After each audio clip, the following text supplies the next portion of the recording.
Foundation is a non-profit awareness building platform dedicated to cyber security and working on a collaborative framework to blend users, manufacturer, police, government, providers, policymakers, and other respective stakeholders.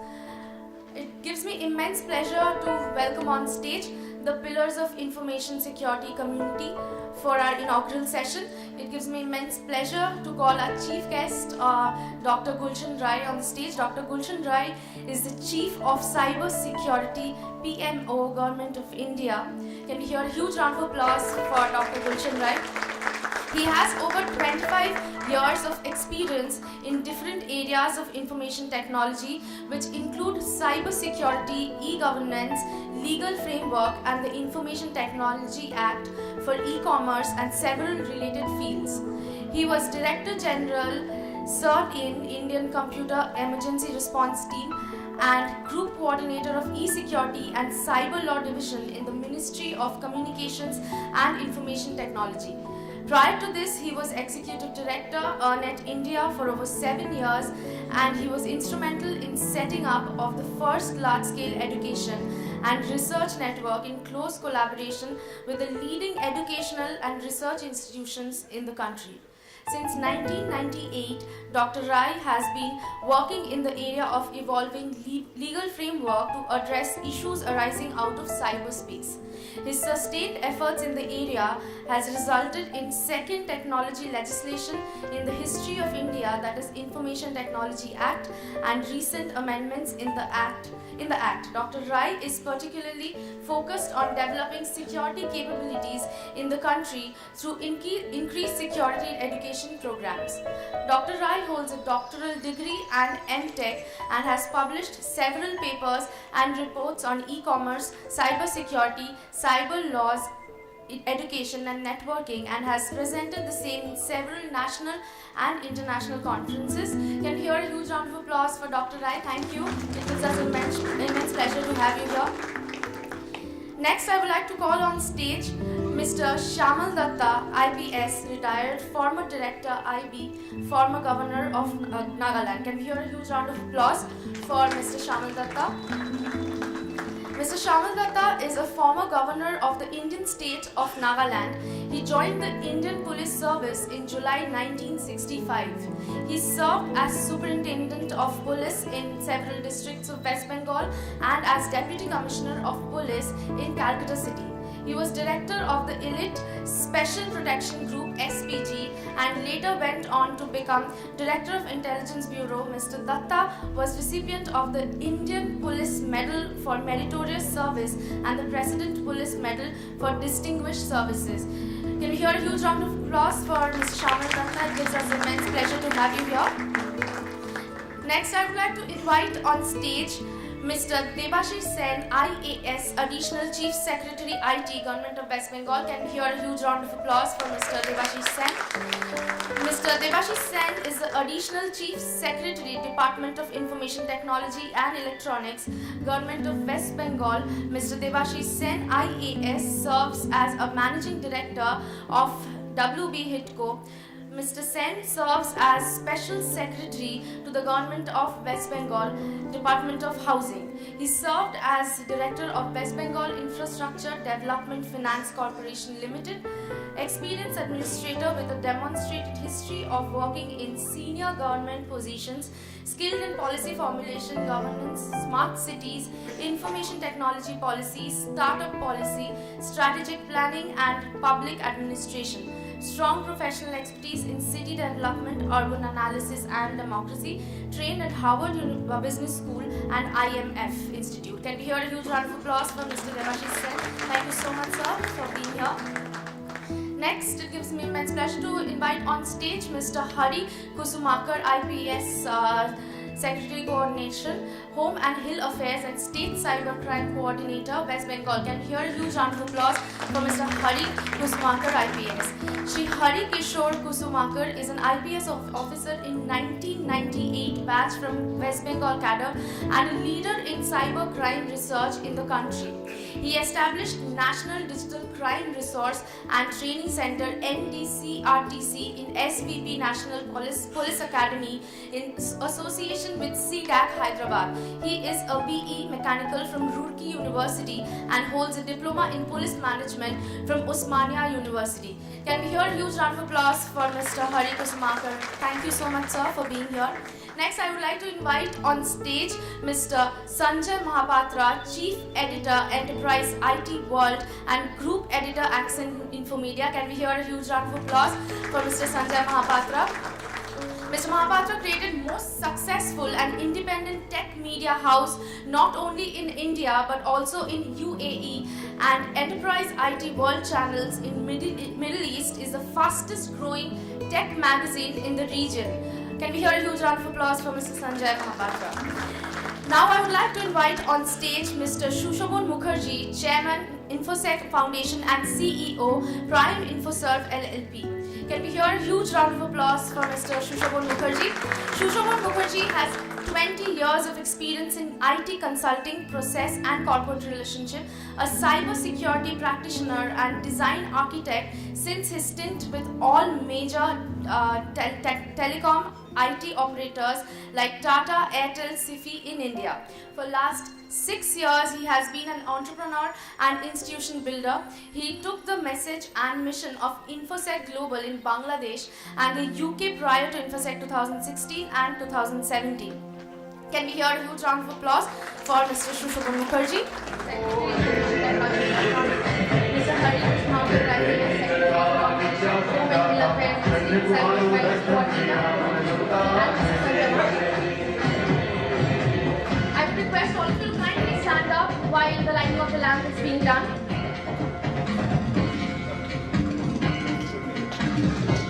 Can we hear a huge round of applause, ladies and gentlemen?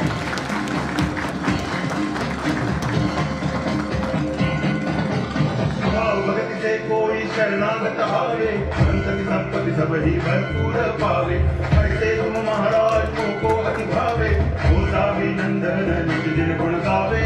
जय देव जय देव, जय जी गणराज विद्या सुखदाता, धन्य कुमारो दर्शन वीरा मम संसार। जय देव जय देव।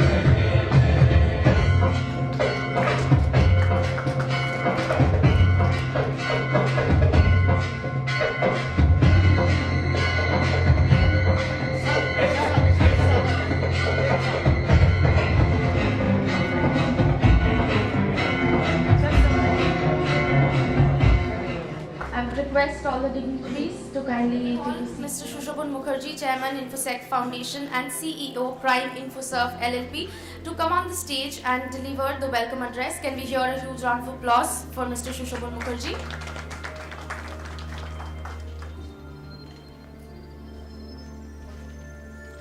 Good morning, all of you, and warm welcome in this third international conference. Honorable dignitaries on the dais, our delegates, guests, speakers across the globe, and warm welcome to this third edition of conference. So, in a brief, I should try to cover up what is Infosec Foundation is all about. So, we have started our journey almost 3 years back. So, in these 3 years, we have covered across India, Africa, Bangladesh, United Kingdom, many other places to cover up and connect different stakeholders of cybersecurity. So, it gives us immense pleasure to continue our journey with the different stakeholders support. So in this today's program also you might be seeing we have people from across India in different part of the globe, different law enforcement authorities, government, technology companies, OEMs, enterprises, users. So that is the core philosophy of Infosec Foundation. How we can have a mix, how we can have a cross-pollination, how we can have better wisdom in our cyber journey.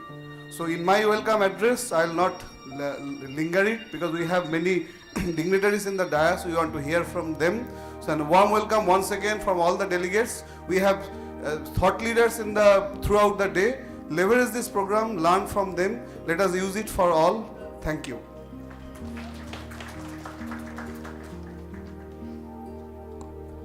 Thank you so much, Mr. Sushobhan Mukherjee.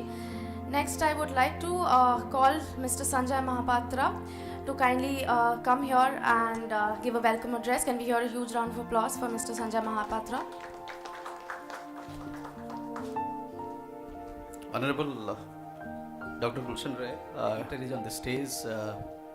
Ladies and gentlemen, once again, welcome to all of you. As the introduction was given, that I belong to a media house, that's Accent Info Media, and the magazines are Enterprise IT World, and we are present here in India and outside as well. So I'll give a little bit perspective on how the evolution has happened. Until 2017, we personally, I tell you, we are writing a lot about the infrastructure.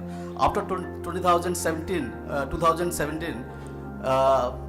for last 1 year, 1.5 years, we have been writing about security. So security to us, to everybody, is becoming very dear and near. That is very for the very simple reason that growth is happening everywhere, within country, outside also.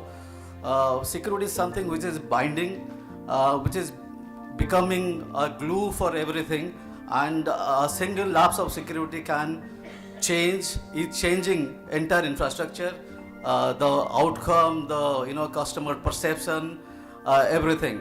So this event is going to be very, very important from that point of view, from the security point of view. I wish this becomes a melting pot for all the thought leaders, and we have been doing it along with Infosec Foundation for last 3-4 months. From August, we have connected different cities, different organizations,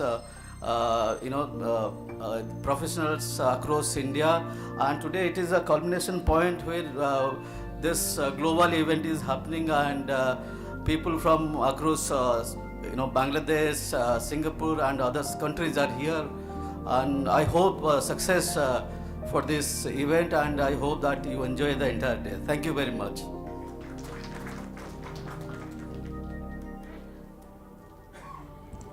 Thank you so much, Mr. Mahapatra.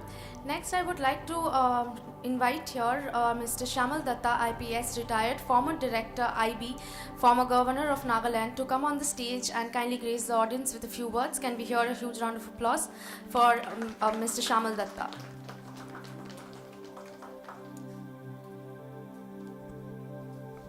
Mr. Sushobhan Mukherjee, Chairman, Infosec Foundation, Dr. Gulshan Rai, Cyber Security National Coordinator, esteemed panelists on the dais, our friends from abroad, and ladies and gentlemen. I'm indeed very overwhelmed and privileged to be here on the invitation of Infosec Foundation and in the august presence of the High Priest of the cyber security of the country, Dr. Gulshan Rai. Friends, I have spent about 25 years of my professional career in intelligence. And therefore I thought, if you kindly permit, I would like to share with you a perspective of an intelligence man about the cyber journey. Now, when we had joined the intelligence, we were baptized in the seminary on how to refine the art and craft of designing intelligence. And over the years, developments have taken place to the extent that art and craft of intelligence has taken a reincarnation in the form of tools box of intelligence. The tools box comprised devices, equipments, appliances, all kinds of things, and made use of by the human elements to perform the functions which used to be earlier executed by the human assets. As a result of that, there has been a dramatic shift in the modalities of collection of intelligence from human to technical. And these modalities have put a severe kind of challenge to the intelligence fraternity and on how to deal with it. This shift has brought about a change in the dynamics of the game of intelligence, and as a result of that, there is no permanent winner in this game. The battle is relentless, and the fight is with a view to remaining on top of its situation and try to keep it under command and control to the extent possible as against the attacks of the adversaries. In our perception, limited perception, the era of technology began perhaps with the Industrial Revolution, which brought about by the innovation or invention of the steam engine, which facilitated mechanized production, and it was followed by the innovation of electricity and the printing. While innovation of electricity brought about mass production, the printing created disruption in the religious life in the Western Christendom. Thereafter, there was a certain gap, interlude, which was followed by the innovation of the internet, digital world, and the cyber. When this came about, we found suddenly handicapped because this brought about a kind of democratization of technology, whereby we lost the monopoly on the control of information. This also brought about a kind of a level playing field by making available the high and super highways of communication to one and all. And while doing so, it did not ensure that someone remains in command and control of the situation to dictate terms and to intervene and guide the course of events. Then came the buzz called the Fourth Revolution. This Fourth Revolution is powered by a combination of technologies of stimulation, robotics, automation, cloud, and whatnot. As a result of these fast developments, we found that we are now confronting a situation where people say that the game changer is going to be the artificial intelligence, machine learning, and IoT. It is said by experts like you that artificial intelligence is poised to wrest control of a sizable part of human life in time to come. Because artificial intelligence and machine learning are going to impart a kind of a depth to actions like evaluation, assessment, detection, and diagnosis with a speed, precision, and accuracy never seen before. As against this kind of a backdrop, we also found that the very nature of technology is posing tremendous challenge to us. Because we scanned through the functions of technology and found that technology tolerates and celebrates diversity and difference. It creates a kind of an environment to nurture, defines dissent and individuality. In turn, it gives rise to new ideas and innovations. Therefore, technology has come to facilitate conversation from any part of the world by anyone on any issue at any given point of time. It is also creating new versions from anywhere on any prickly and sensitive issue by any individual.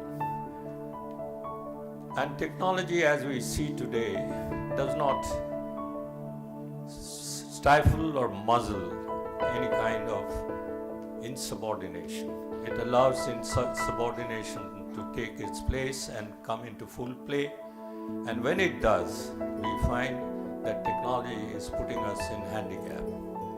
Technology does not respect any sanctity of territorial boundaries. It is all the time engaged in the pursuit of capturing of data and mining of the same to create new ideas in order to dominate the human mind and the whole world. if you compare technology with kind of wealth, we find more than the wealth, technology is in a position to penetrate much deeper and faster into different levels of society. Therefore, ladies and gentlemen, the marvels of technology have made cyberspace emerge as the fifth domain of most strategic importance after land, air, sea, and the space. It has brought about tremendous kind of competition between technologies in order to remain on top and keep things under command. Where we have been helped by the technologies and we have been able to survive in the face of such challenges is that technology has also given some mercies to us. And those mercies are, first of all, it has made us critically enabler. It has made us, because of the multi-dimensional function of technology, it has made us much more well-equipped than before. Because of the critical enability, we have been able so far to really sift through the avalanche of information and mountain heaps of documents in order to detect and locate the proverbial needle in the haystack. Because of the multiple function of the technology, we have also been able to deflect the attacks from adversaries which are incessant and round the clock. Therefore, ladies and gentlemen, the ball game is today that there are pluses and minuses. And because of this, we find that technology and the human mind combined together have enabled us to increase the productivity of intelligence and have also helped us in kind of using social media as a key to harnessing of more intelligence. And thereby we find that the tussle between the technology and human mind, the bottom line is the human mind must remain supreme and sovereign. And unless and until the human mind remains supreme and sovereign, the technology tends to take command of the situation, because what we have to bear in mind, the ironies in the whole game. The first irony is that it is the mind which is the architect behind technology, and it is the same mind which is behind the misuse and abuse of technology. Therefore, in this tussle, the mind has to remain in command of the situation and try to keep the adversaries using technology at bay. Another thing we have observed is that because of non-developed countries having direct access to communication network, they have been able to master the skills and acquire the capacity to leverage and manipulate technology to the extent that they are going to undermine the interest of the adversaries, who are nothing but the nation states. Therefore, ladies and gentlemen, the dice is heavily loaded against all of you and against all those who look after their respective turfs and try to steer the course of activities along the line they intend to. And therefore, if the dice is loaded to us, we have to bear in mind that the adversaries will have to succeed only once to create a havoc, whereas we, from the side of regulation and from the side of security and law enforcement, have to be successful all the time to deflect all the attacks that come on pouring on us. Ultimately, it is our firm endeavor to try to ensure that the internet, which is the finest creation of human mind, cannot be allowed to be hijacked or polluted by select few who are out to undermine the welfare of mankind. With these words, I thank Sushobhan Mukherjee for inviting me to this inaugural address. I wish the summit, the Global Summit 2018, a grand success and a wonderful harvest in time to come. Thank you. God bless.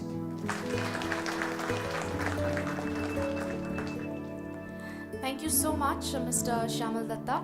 Now I would like to invite Mr. Debasish Sen, Additional Chief Secretary IT, Government of West Bengal, for his welcome address. Can we hear a huge round of applause for Mr. Debasish Sen?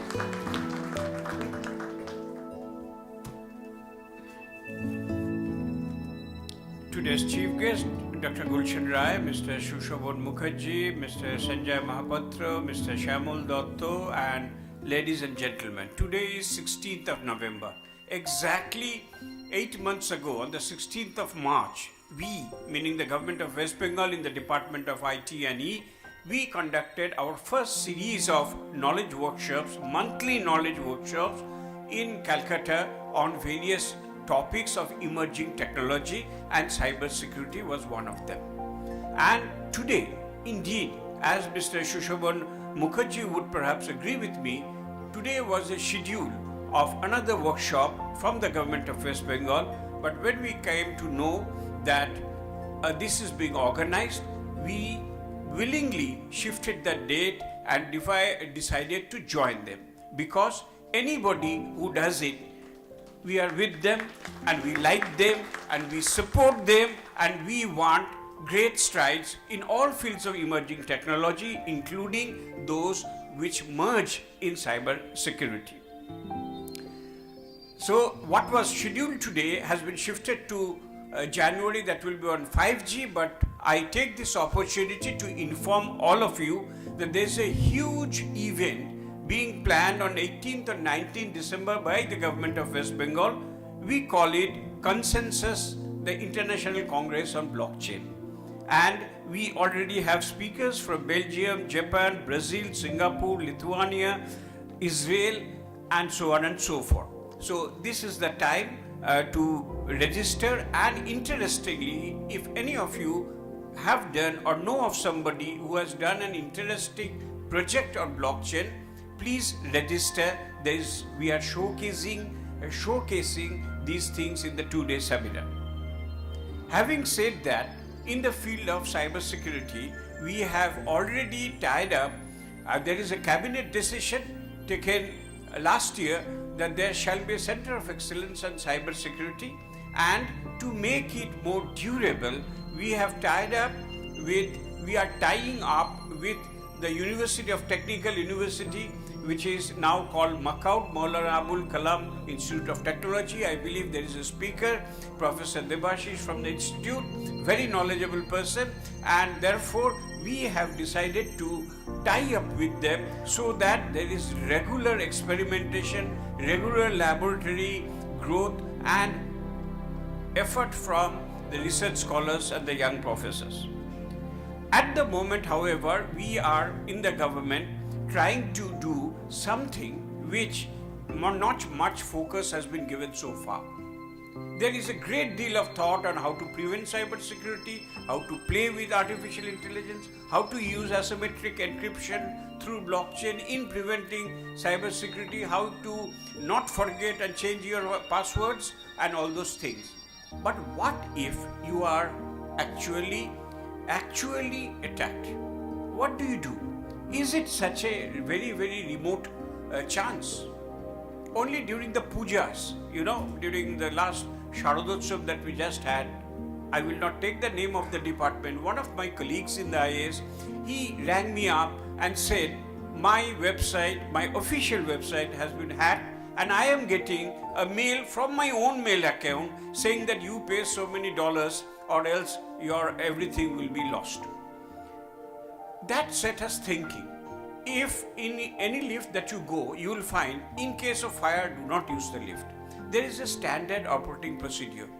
In the districts, while we were district magistrates, we have great standard operating procedure in the matter of combating natural calamities. Floods happen, cyclones happen. You can't prevent it. But then how do you deal with it? What did I tell to my colleague when he said that my official website is hacked? Of course, if you are sick, go to a doctor. That apart, is there something like the CPR? If for the first 10 seconds, if you don't pump a person who is drowned, you can never save his life or in an accident. So, for instance, we are trying to draw up a standard operating procedure, what to do if you really find that your website, your mail account, your bank account or anything has been hacked or is under attack. First thing we are trying to draw up, and this is in the policy formulation phase, first thing we are saying, don't panic. I think that's the simplest thing. But we are also telling, learn to recognize that how to see that these signs are there. Your website becomes sluggish. You find innumerable emails difficult to delete. We are trying to collate all these symptoms. You don't get cancer in a day. You try getting symptoms. So we are trying to create an awareness that look at this symptom, and if you see the symptoms, consult a doctor, in this case a cyber specialist. We are saying, for example, what do you do if there is an electric shock? You switch off all the plug points. We are saying please do, but in addition, for your computer system, for your IT system, there's another thing where things can go wrong. That is the network connection. Please switch off the network connection.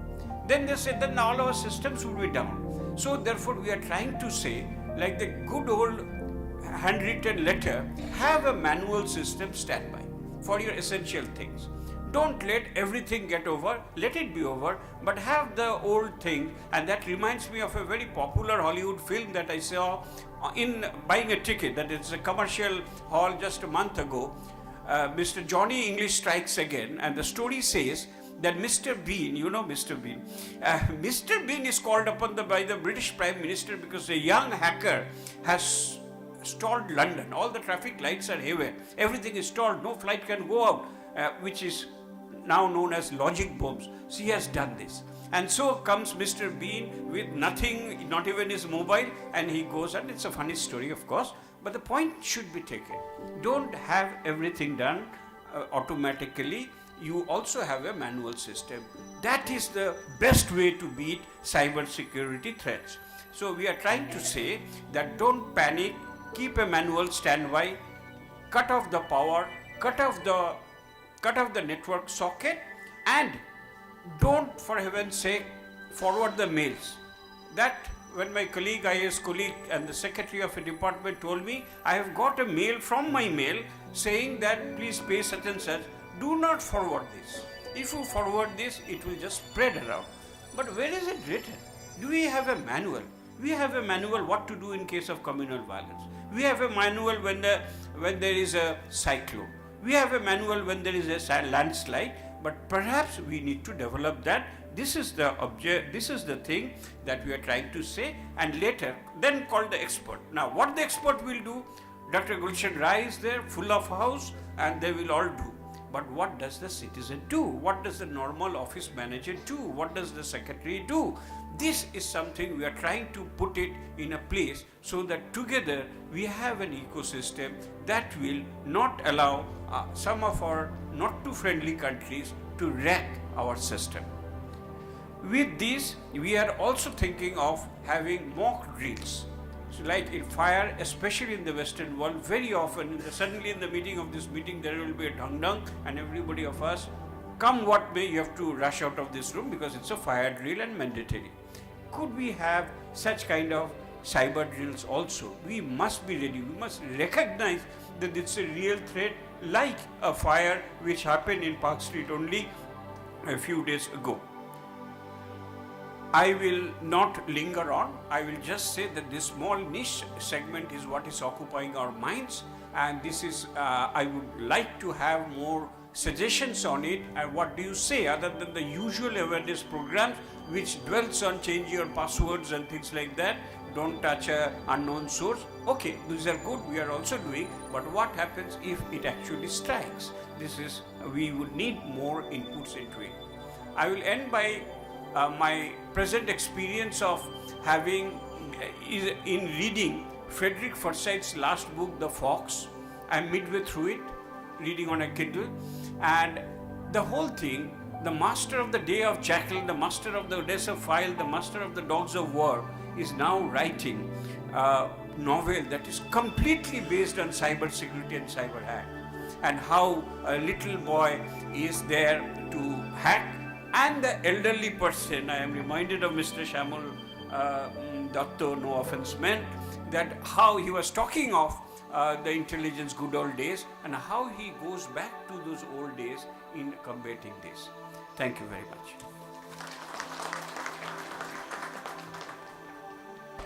Thank you so much, Mr. Debasish Sen, for the speech. Next, I would like to invite Mr. Hari Kusumakar, Secretary Coordination, Home and Hill Affairs and State Cybercrime Coordinator, West Bengal, to kindly grace the audience with a few words. Can we hear a huge round of applause for Mr. Hari Kusumakar?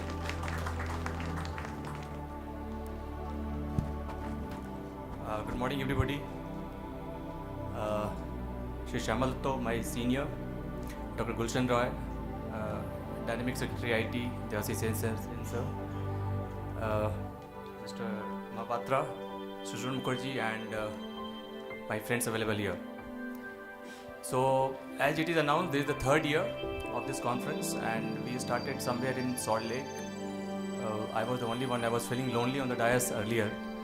This time we have a good, very good presence of both on the dais and in front of the dais.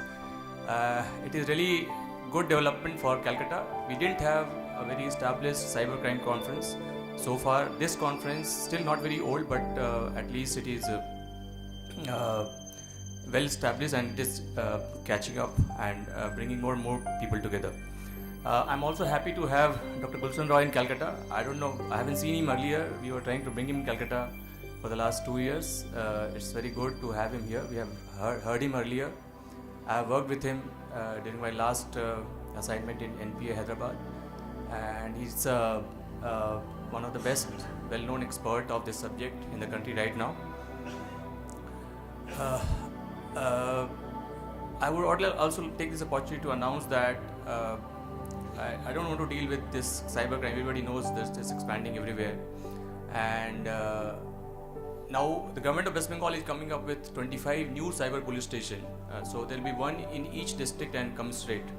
So this is a good development. It's in process of within a month or so it will be rolled out, and by this only I think we'll get a feel that what kind of real cybercrime getting reported to law enforcement, and that will be kind of authentic. Otherwise, we all know a lot of everybody talking about different kind of crimes, and hope it will be well received by the people, and it will help people in solving their day-to-day problem. I know it's very, very challenging.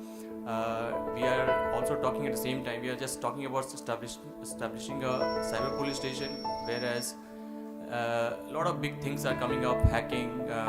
Recently, we are having kind of data protection bill, and parallelly, I think BBC released some kind of dossier on fake news. I think that is mainly based on India. So that's quite challenging, and time going to be very, very interesting for all of us. But yet, it's good thing that we are making a beginning. I happy to see some outsider, old friend, Mr. Bareja, Vaishali. I hope both of you are coming for the first time to Calcutta, and hope to see you in Calcutta in the time to come. I wish all the success to the organizers, and I hope that this conference serve the purpose, and also to see first time I think international participants in this conference. So the first time this conference has taken an international in nature. Thank you very much. All the best, organizers.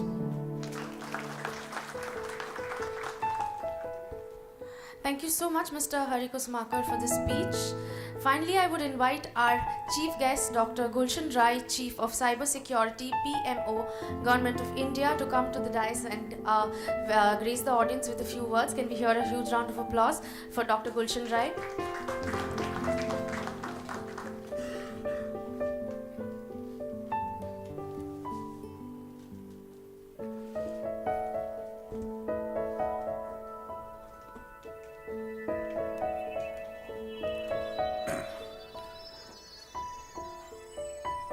Mr. Shyamal Datta, former Governor Nagaland and the former Director Intelligence Bureau. Mr. Debasish San, the Additional Chief Secretary and the Principal Secretary Information Technology, Government of West Bengal. Mr. H. Kusumakar, the State Coordinator and the Secretary Home. Mr. Sushobhan Mukherjee, Mr. Mahapatra, ladies and gentlemen, good morning to all of you. I would certainly like to start with thanking Mr. Sushobhan Mukherjee and Mr. Shyamal Datta and Infosec for inviting me and giving me opportunity to come and speak. I know Mr. Mukherjee must be certainly be angry because Kusumakar also, last time they invited me, but I was stuck somewhere else outside the country. I couldn't come there that day because I was to go the next day abroad. And I think every discipline has its own competition. I came for the Bengal Chamber. I felt at that time that I don't want to get into that, but there was a lot of issues on personal on my side because I was going abroad to attend the UN negotiations in 2 days' time, and there was a difficulty for me to come there. So this was a something for me to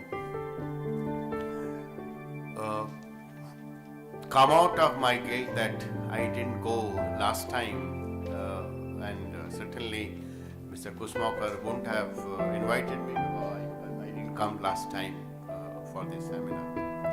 Friends, it's really a pleasure to be here, particularly talking in this part of the country on the issue of cyber.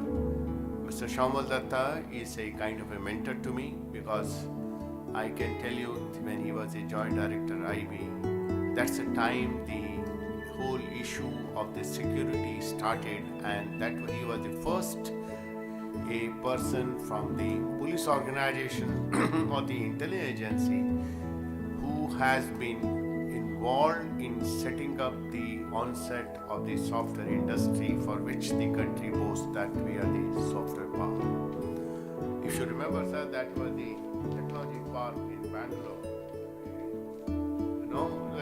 The Texas instrument, and he really worked very closely with the then Department of Electronics to create those framework. But I give a credit to him that normal you find certain kind of other issues with the intelligence and security agencies, but he was very forward looking, and because of his support that we could set up the first Earth station. We were beaming directly from Bangalore to the United States via station in the Europe there, and today where are we? Many countries thereafter has taken away those learnings of the setting up the software park and so many other kind of things there. But that journey from that day to this day has gone through a mind-boggling kind of a progress, and mind-boggling innovations, and what all kind of things there. And in short limited time, I will tell you the pitfall and where are we leading to. We have seen the journey from where we used to communicate from personal computer to personal computer. That was the time we were evolving the architecture. That was the time we were evolving the application structures also. Today we are talking about artificial intelligence, and I'm sure in those days also many of my friends who will be here, the subject of artificial intelligence was considered there, and a lot of work was being done in good old days time. That was the journey we started from the personal computer to personal computer, and then we migrated to the journey to mobile there. I can say that in 1998 time, then the central government took a project to the name of Vidya Vahini, and we wanted to create the classroom, a completely internet classroom there. That time the chief minister here was Mr. Jyoti Basu. So, and his constituency was 24 South Pargana, and we had taken up 20 schools in those days to create the internet ready classroom where you give the content to them, educational content. You can do the laboratory experiment, whether it's a physics, chemistry, or even mathematics there. And that's how we created the learning material, even to explain the concept of the Pythagoras theorem, that and it's a fundamental kind of things in many of the areas which we see in the cyber part of it. I remember then we were talking about, but there was a view that why don't we give the iPads to the schools rather than a big computers, the desktop computer. But none of the state government, we had chosen 7 states in the country and all the VVIP states there, and none of them wanted to come forward and do that. Let us go for iPads or even the laptops there. The iPad had just come up and the laptops were very much there. We connected those to the VSAT connectivity and 20 schools in each district, 7 VVIPs with that. And the idea was that we must create that experiment and ultimately get to the internet in schools in a different composite manner where we bring internet to the school, digital content in the school, and teach all the aspects related to creating a better foundation at the school level itself. Yes, the program in the Ministry of Human Resource Development got modified, but not the way which was envisaged, and maybe because of the various reasons. And that West Bengal government really very cooperated very well. They spent a lot of money along with the central government in creating those kind of a thing. So, and nobody could imagine those days the 6 inches or the 5.5 inches, 5 inches mobile phone. But that was the phase. We went from mobile to mobile kind of a communication there. What is the present phase? The present phase is the phase where we talk about things to things there. And everybody says that we will no longer be talking about a mobile or we talking about a desktop system or a device. We'll be talking about IoT system. That IoT will have internet interface. IoT will have the other kind of interfaces to be hooked on the computing system. That's a journey we have performed in the last almost 50 years, and this present phase of journey is really very, very complex. That's one aspect we have seen. The other aspect is that when I said personal computer to personal computer, and we were trying to define the architecture and applications there, we had all the systems with a centralized kind of infrastructure. Thereafter, we started virtualizing that kind of a computer systems there. Then once the limited virtualization happens there, then we went on virtualizing the storage system there. Today we are in the stage, we are virtualizing the networks. So there is a virtualization of the computer, there is a virtualization of the storage system, and there is a virtualization of the network. These three together, this is the phase which we are and which we are dealing with and it's a very, very complex and very, very complicated kind of a phase where all the technologies were mentioned, or Mr. Sen mentioned, Debasish mentioned artificial intelligence, machine learning. I never imagined that time that the artificial intelligence and the machine learning will have such a deep impact which we are seeing it. Today I can see, I was saying that the novels are coming up with the fictions, those appear not to be fiction to me, they may appear to be true tomorrow then. So this is the journey which we had, and what does it bring it to us? So we are in a different phase of the industry, and people call industry version 4, which we are. And what is the industry version 4? Which I'll come while go. Now on one side we have seen the benefits of the technology in terms of social upliftment.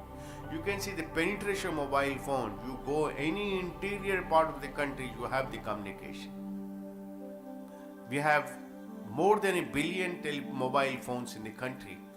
We are almost going to touch 600 million internet users in the country there. Broadband penetration is increasing there. When I was connecting the schools over here, I know even 64 kilobits was a luxury part of it. We were finding very difficult because transponders were not there. Today you have a availability of better transponder, higher bandwidth there, and the communication links are becoming more and wider.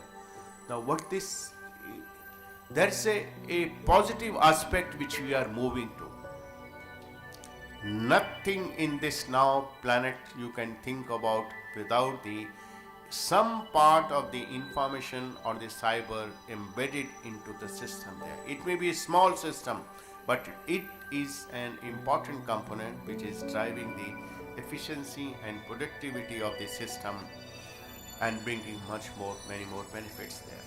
We couldn't have got whatever we talk about, the super jets or super aircrafts or the power grids or that kind of thing, without those kind of a software which are being generated. We are moving towards a next generation, and the next generation is largely a software driven aspect there. That's a software driven, and the software driven means, as I said, virtualization is all virtual kind of a thing which we are leading to, and this is a complex. It is an opportunity. Let me talk about opportunity. And this opportunity has been encashed by number of countries there. You have Tencent, you have the Googles, you have the Facebook. The market cap of the big four, talk about the big four, Google, Twitter, Facebook, Amazon, this all of four, the market cap is more than the GDP of a France. This is the position today. Yesterday itself I was there in a meeting which was called by some think tank and where the people from 3 different countries they came up, and the issue was in the privacy there, and everyone was focusing on the Facebook, Tencent, everyone was focusing on the Google there because of the importance which they have into this world. This is an opportunity which we need to look at it. There was a study done couple of years ago conducted by the Department, Ministry of Electronics and IT, which showed that the total market of the electronic design system is going to be somewhere around $400+ billion by 2025. But now the Frost and Civilian has conducted another study which shows that the entire market is going to be somewhere around crossing $800 billion. That's a new study has come up only 2 months ago. In June, it has been released there. As per that study, and I don't think that study will be wrong, because the way the cyber or the IT is getting expended there, it is quite possible to do that. Now, how all this thing is taking place is because one factor, that the semiconductor is becoming more and more, is becoming cheaper, the technology is becoming more deeper, technology is becoming more dense, and the entire technology is moving towards the atomic structure kind of things. If you talk about the semiconductor technology, we are at the 7 nanometer, 10 nanometer kind of a technology in the semiconductor.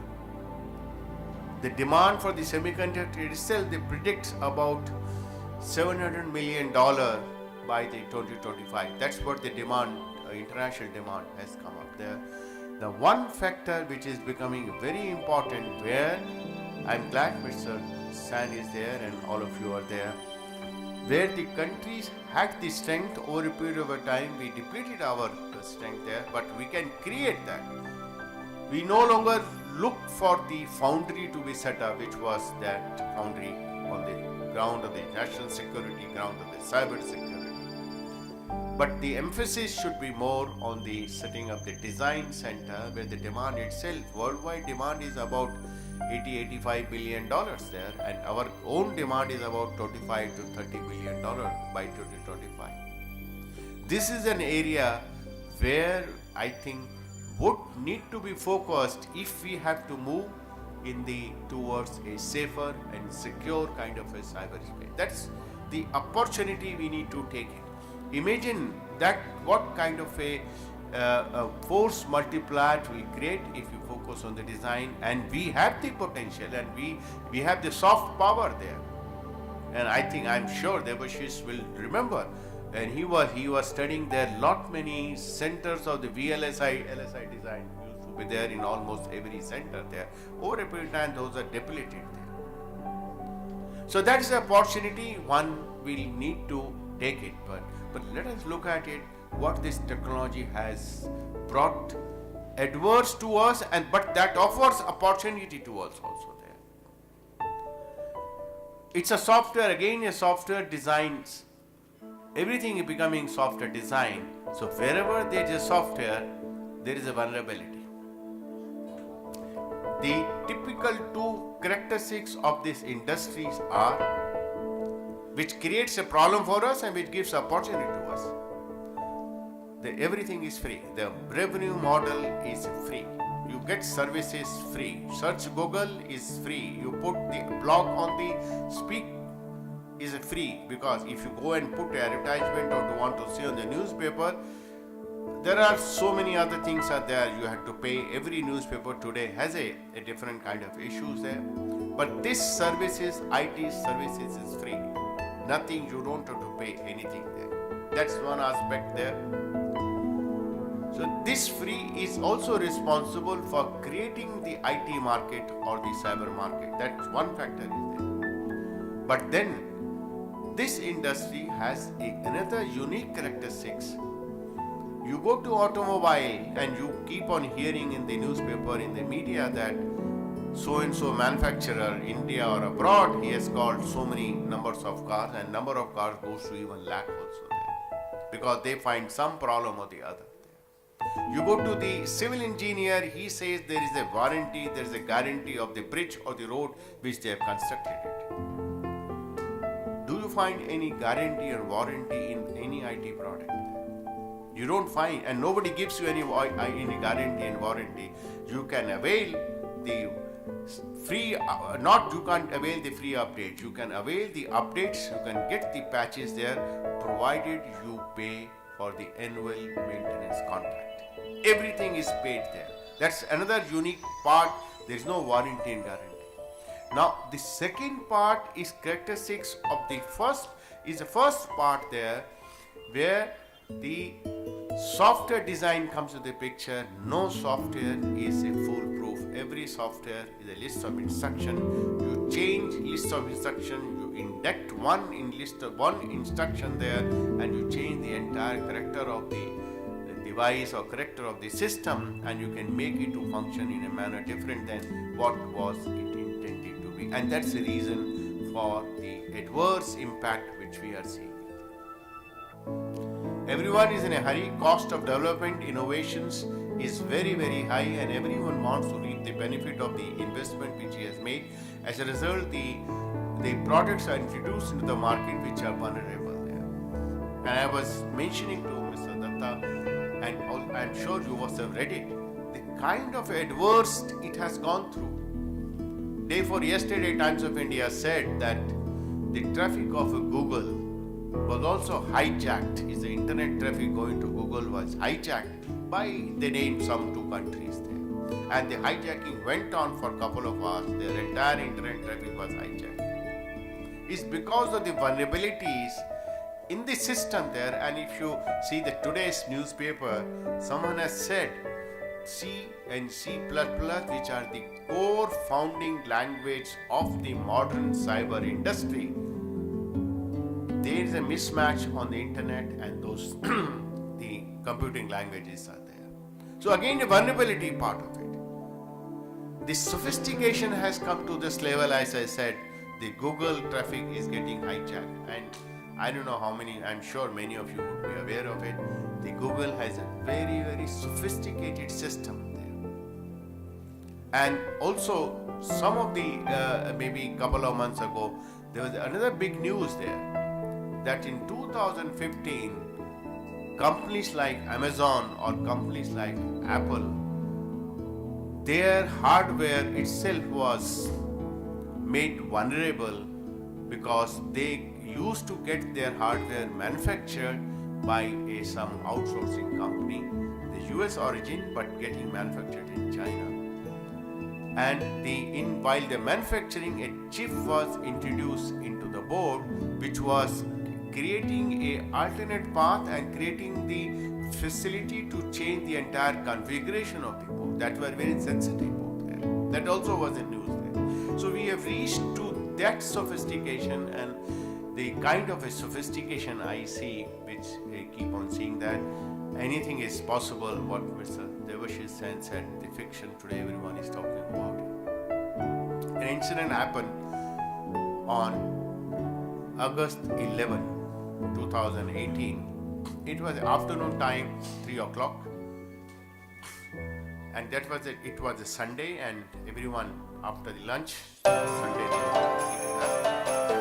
around 3:45, the phone rang up and the visa rang up from the system. They say that we are not able to contact Cosmos Bank, the largest and most credible cooperative bank in the country, oldest also. They are not able to contact here. There is an outrage of payment which is going on from the Visa International cards there. What should we do? Now, this is the issue which no one was responding, and he came to me on a phone. I cannot duck the question also, I cannot shirk away the responsibility also, but I asked him some detail. I tried to contact the people, but none of them was available. Ultimately, we had to shut down. We had to say that to disapprove the payment and temporarily stop it there. What is the impact of that? In a span of 1 hour, it almost 3 o'clock started, and 4 o'clock we shut down the things there. 92 crore had gone out. 92 crore has gone out. There was more than 4,000 transactions on the Visa International. At the same time, the rupee transactions happened. Also, there were around 1,100 transactions on the rupee card also happened. All transactions were happening in the western part of the country, including Gujarat, Kolhapur, and the Maharashtra part. And the international transactions are happening on the Russian-speaking, Russian language-speaking countries. Now, if you look at it, Visa could do that because they have a sophisticated system. They look at the frauds and they could do. The hackers are so intelligent that they have followed the entire RBI norms and regulations. You go to the ATM card, and it's after that incident that the State Bank of India, other banks have started putting certain restrictions on withdrawal of the cash. If you go to any bank, if you are having an account with that particular bank, you can withdraw 10,000 and another discount. But if I am withdrawing from my own bank, I can withdraw 30,000. So the hacker has followed the complete system, following the regulation, going to the banks, 10,000, 20,000, and the international, the amount withdrawn was $1,000. More than 500 ATMs were used at a time in a span of almost an hour to withdraw the amount, and that's the impact which we have seen. It's a case study one can certainly deal with, and I'm sure General Bajpayee will deal with this issue when it comes to him there. This is the era which we are, and this is going to become so sophisticated. That's why I thought let me describe where the virtualization, software design things are moving on and where we can.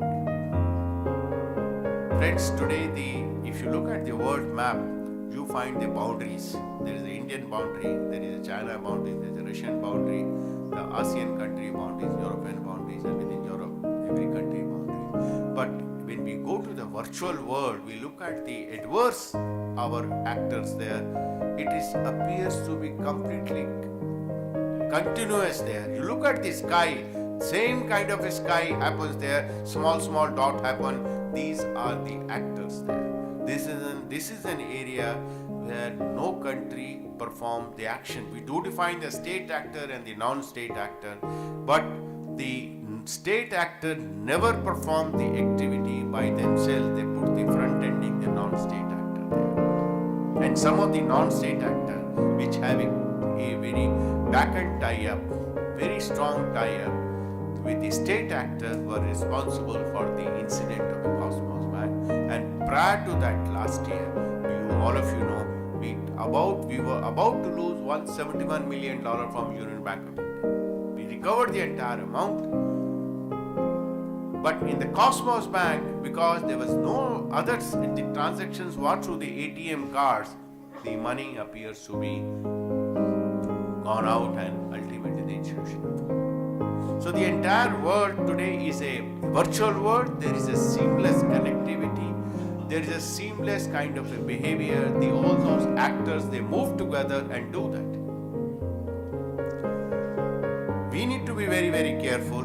The trend today is that if everything is getting connected there, if we have, that's why I say first thing, mobile, thing to thing connectivity comes up. It has a cascading effect. If something fails, it has a cascading effect on the rest of the things there. We need to be careful. We need to keep ourselves aware.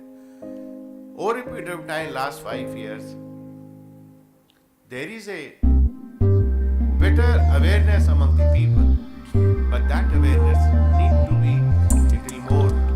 We need to inculcate in ourselves that we need to the amount of training capacity development certainly has gone up.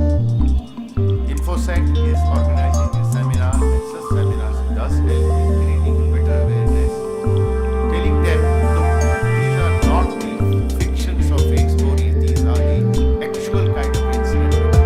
And I can give you as many incidents as possible worldwide. We are in an era of smart governance, smart cities or smart grids there, power grids there.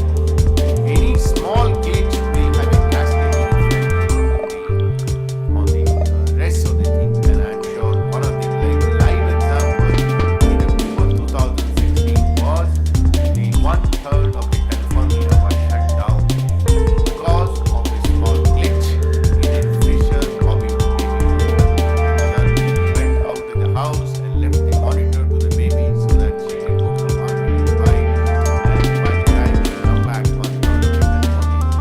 It's an interesting story that I can comment, but these are the things. So it has a cascading effect on the entire thing.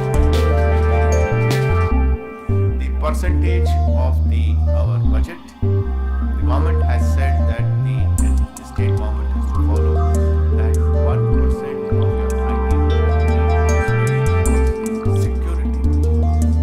It is not being followed so far, but I'm sure, I think more such seminar, more such creating awareness, there will be in my friend Chatterjee is sitting there. He has been running from post and pillar. They've installed a sophisticated system for the auditing of the networks or a capacity development in the area of how do you simulate your networks there. Running for post and pillar. We need such kind of an investment to be fully utilized. We need that kind of a capacity development. Otherwise, we are moving towards a very, very complex system. If we don't create those creations, it's going to be difficult. That's aspect there. Now you look at how the international things are happening there. Mr. Debasish, being the Additional Chief Secretary and in charge of the information technology, he said blockchain, and he will say one of the reasons that I want to bridge the digital divide. That's what he will say, and each one of us will say, let us bridge the digital divide. He talks about the artificial intelligence, he talks about the blockchain, and I'm sure many people will talk about it there. The question I want to leave it to you, are we moving in a direction to bridge the digital divide or to create a more digital divide by using this kind of things? Are we not creating have and have nots, the kind of a thing which we are moving on? Internationally, there is a big fight on this issue. Several issues have come up. One is the great privacy issue there. There are United Nations group of government experts. They want to control the entire scenario, want to cap the artificial intelligence in their favor because they have reached certain stage. They want to create a cyber norms where they want to have the right to self. They want to they protect themselves. They want to create those rights, and they want to invoke those UN Charter activities there, and whole big fight is going on there. You have seen, I'm sure, Kusumakar will certainly bear with me. There was a European Commission, they introduced the General Data Protection Region on 25th May 2018. Mr. Kusumakar's life or the LEA's life has become miserable because of that. There was a who's directory on which you can see who has booked this website, who has got this IP address. As a result of that GDPR, the entire thing has got truncated. You can't publish privacy. You can't publish. So if someone is doing the malicious activity, I won't even know from where it has come. And this is what Mr. Shyamal Datta was talking about, the modern action. One impact has come. Today we have three basic privacy frameworks. We have a CBPR, which is an Asia Pacific kind of a thing. Japan, led by Japan, Korea, they are trying to do. European is the GDPR. Americans are coming up. We are also coming up. Those kind of privacy frameworks. And the big fight is going on. Friends, this is an industry which will play a role in the international relation in maybe another 5 to 7 years. I have participated in some of the international negotiation, and I can tell you the fights are becoming much more stricter. It's not a kind of a nuclear where you can see from where the arms are coming or where the things are happening there. Today it's very, very difficult to do that. Right to self-defense itself is becoming important, but more important is how do I exercise my right to self-defense? What countermeasures I can take, to what extent force I can take it. And is all the subject of cyber security has led to such many issues. We don't have international law to handle the cyber issues there. And I'm sure these issues will get debated, issues will become important. Why I have said, because we need capacity development, skill upgradation in all these areas there. There is a scope. When I met the representative from IBM, he said he's a lawyer there, he's a legal man there. We need legal man to understand the implication of the cyber in the legal. We need people to start doing that I said IP design. We have huge market for the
on the ground. I have not gone on a theoretical platform. I have gone on a real ground, which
all